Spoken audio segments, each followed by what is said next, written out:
കിളിമാനൂർ. അതെ. എപ്പോ പോകേണ്ടതായിരുന്നു? ഇന്നലെ 10:40 പോകേണ്ട ഫ്ലൈറ്റ് ആയിരുന്നു. എവിടേക്കായിരുന്നു? ഷാർജയ്ക്ക്. ഷാർജയ്ക്ക്. ഫ്ലൈറ്റ് ക്യാൻസലേഷന്റെ കാര്യമോ ഡിലേയുടെ കാര്യമോ ഒന്നും ഇൻഫോം ചെയ്തിട്ടില്ല. പുറത്ത് എപ്പോഴും എഴുതി കാണിച്ചിരുന്ന ഓൺ ടൈം എന്നായിരുന്നു. ഞങ്ങളൊരു 7 മണി 7:30 ആയപ്പോൾ അകത്തേക്ക് കയറിയതാ. 2 കുഞ്ഞുങ്ങളുമായിട്ടാണ് വന്നത്. Twin child, 6 months old. ഇന്ന് കയറി 10:40 ഫ്ലൈറ്റിന്റെ ഒരു ഇൻഫർമേഷനും വന്നില്ല. എല്ലാവരും അന്വേഷിച്ചപ്പോൾ പറഞ്ഞു ഡിലേ ആണ്, 2-3 hours ഡിലേ ആണ്, എല്ലാവരും വെയിറ്റ് ചെയ്യണമെന്ന് പറഞ്ഞു. 12:30 1:30 ഒരു റെസ്പോൺസും ഇല്ല.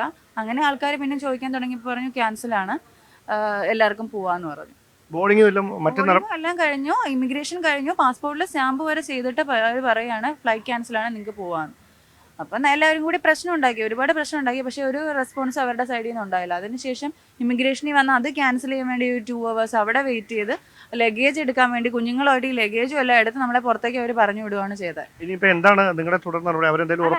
ഞങ്ങളുടെ കൂടെ ഏകദേശം 180 ട്രാവലേഴ്സ് ഉണ്ടായിരുന്നു. ഇവർ പറയുന്നത് ഒന്നുകിൽ റീഫണ്ട് അല്ലെങ്കിൽ റീഷെഡ്യൂളാണ്. റീഫണ്ട് ഒരു 14 days കഴിഞ്ഞിട്ടേ കിട്ടും. നമുക്ക് വേറൊരു ടിക്കറ്റ് എടുക്കണമെങ്കിൽ തന്നെയും ഇവര് റീഫണ്ട് തന്നാലേ പറ്റൂ, അല്ലാതെ ഒരു എമർജൻസി റീഷെഡ്യൂൾ ആണെങ്കിൽ അവർ പറഞ്ഞത് 16, 17, ഇനി ഒരാഴ്ച 1.5 ആഴ്ച ഡിഫറൻസ് ഉള്ള. ജോലി ചെയ്യണം. ഞാൻ ഇവിടെ വർക്ക് ചെയ്യാണ്. കുടുംബമായിട്ടാണ് പോകാൻ? അതെ, കുഞ്ഞുങ്ങളുമായിട്ട് ഫാമിലി ആയിട്ട് പോകാനായിട്ട് നിന്നതാണ്. അപ്പൊ ഞങ്ങള് അവരോട് തർക്കിച്ചു, ഞങ്ങൾക്ക് ടിക്കറ്റ് തന്നേ പറ്റുള്ളൂ, എനിക്ക് നാളെ ജോയിൻ ചെയ്യാനുള്ളതാണെന്ന് പറഞ്ഞു. അപ്പൊ കൂടെ നിന്ന് എല്ലാവരും പോയി. ഞങ്ങളിപ്പോ കുറച്ച് പേര് മാത്രം ഇവിടെ നിന്നു. അപ്പൊ എന്തായാലും എനിക്ക് ഇന്ന് വൈകിട്ടത്തേക്കുള്ള ഫ്ലൈറ്റ് കിട്ടി. ഞങ്ങൾ വീട്ടിൽ പോയിട്ടില്ല. ഇപ്പൊ ഇന്ന് വൈകിട്ടത്തേക്കുള്ള ഫ്ലൈറ്റ് അവർ അറേഞ്ച് ചെയ്ത് തന്നിട്ടുണ്ട്. Thank you.